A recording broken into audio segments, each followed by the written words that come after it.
Facts, not fear. The coronavirus seems to affect seniors more than any other age groups. Now, Tuesday, the Department of Veterans Affairs today announced that more than 134 nursing homes across the country have adopted a new no visitors policy. That's to lower the risk of exposure to the coronavirus among our older veterans. As our Jessica Clark reports tonight, a local VA nursing home is doing something a little different.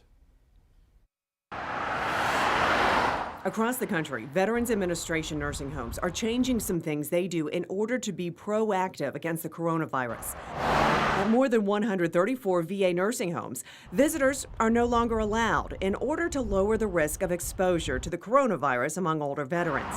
The only Veterans Administration nursing home in Northeast Florida is in St. Augustine, the Clyde E. Lassen Nursing Home.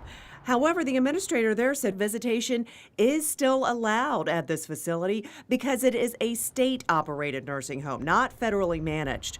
But it has still changed its visitor policy some. Anyone wanting to visit a loved one or friend at the Clyde E. Lassen Nursing Home in St. Augustine can now only do so from 8 a.m. to 8 p.m.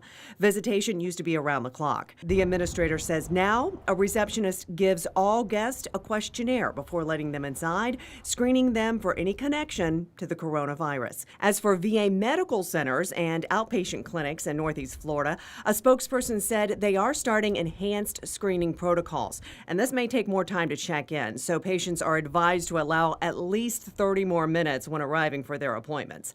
Jessica Clark, First Coast News, on your side.